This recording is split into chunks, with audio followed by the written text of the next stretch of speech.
Поштовани речи, дојдовте назад во емисијата Политико. Како што знаете, ова емисија гостин ми е господинот Ристо Гоштеров. Господин Гоштеров, сакам од вас да извлечам нека информација што би била интересна за нашите гледачи. Проблемот кој што го ставивме за анализа во моментов е големата невработеност и нискиот стандард во Македонија. Јас цело време покажувам со прст кон менаџерите, обвинувајќи ги дека се неспособни.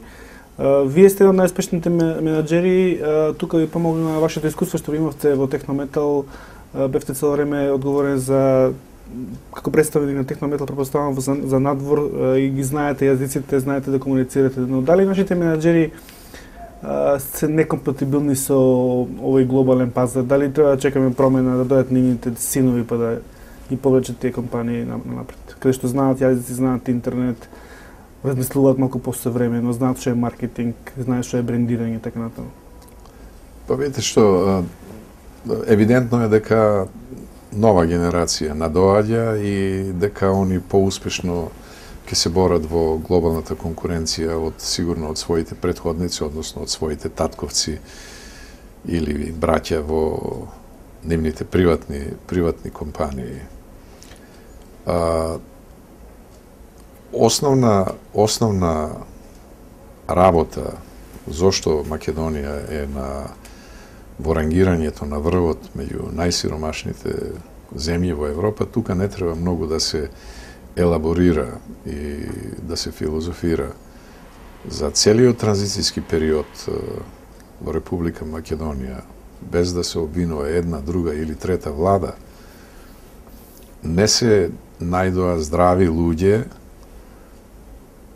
со висок морал, а имаме страшна морална криза до ден денеска и денеска во Република Македонија, кој што пред се и во преден план ќе ги има државните интереси, односно растот на нацијата и зазимање на што поправедно место на Република Македонија и македонскиот народ во глобалната конкуренција. Сведоци сме дека во целиот транзицијски период во Македонија не се краде, туку се граби.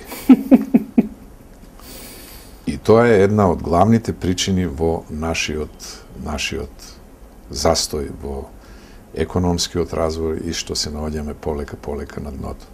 Не е доволно за една економија да те прогласат да бидеш на некое врвно место во doing business. Тоа е само тапшање по раме. Ако вие не сте спремни ментално и со сите инструменти да ги примените сите потребни мерки во живот, во нашиот стопански развој, во нашата економија, тогаш вие може да останете на масата со едно убаво јадење што се вика doing business и пак на крајот ќе останете гладни. На нас ни треба имплементација, односно отелотворување во живот на онаа што значи развој. Да имаме здраво судство, независно од политиката, да имаме институции кои што ќе работат за интересот на заекнување на позициите на државата и да имаме услови каде што младите генерации ќе можат да учат од здрави, умни и луѓе со висок морал. Ако ние тоа не го направиме и не запреме со тие деструктивни процеси кои што и понатаму во континуитет течат во Република Македонија, се плашам дека крајот, не знам, нема да ни биде многу славен и се плашам дека ние како држава ќе останеме само како проект, а да еден ден да може и да не нема како држава. Затоа мојот апел е и до сегашниве власти и до оние кои што ќе дојдат после нив или ако останат да продолжат со своето владење и во иднина, да почнат да се применуваат високи морални норми во нашето општество.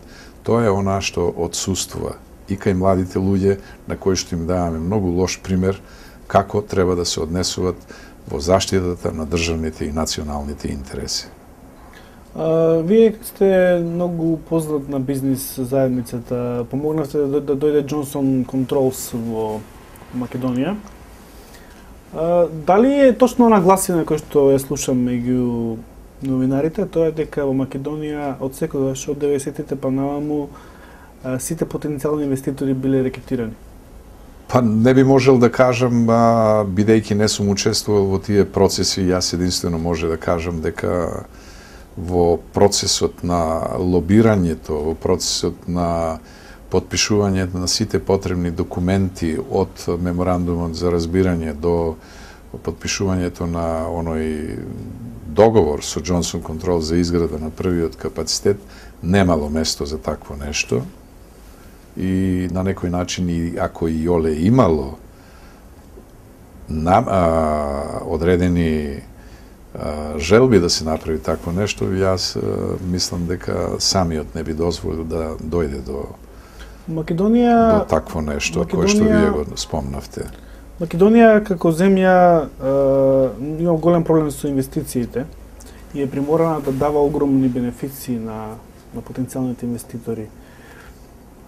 Тоа е многу, за мене, како граѓанин на оваа земја, е многу недостоинствено погледнато од таа гледна точка, бидејќи тие газди на Johnson Controls се милионери, претпоставувам, можеби се и милиардери, а го користат фактот дека оваа сиромашна земја има проблем со инвестициите, па бараат од владата многу непристојни услови.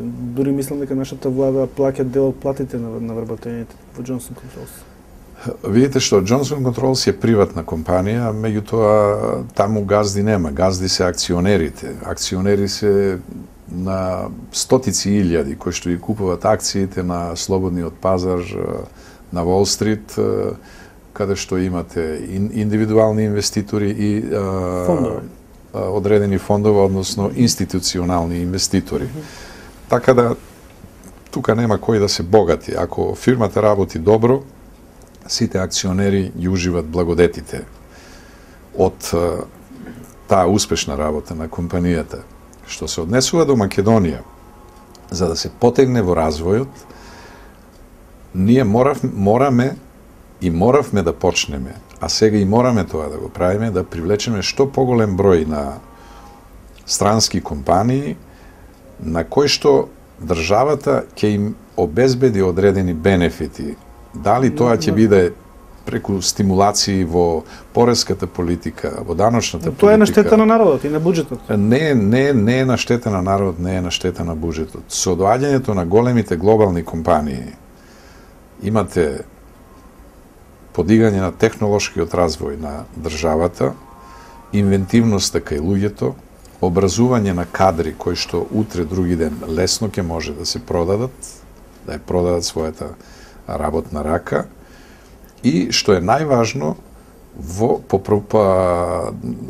рапиден раст во извозот на Република Македонија со високо софистицирани производи, што до сега не сме го имале тој случај. Мислам дека владата на Бучковски, а покосно на господинот Груевски, и денеска тие напори што се прават во изнаоѓање на потенцијални странски инвеститори е добра работа и јас секогаш ќе стојам позади тоа дека треба тоа да се прави.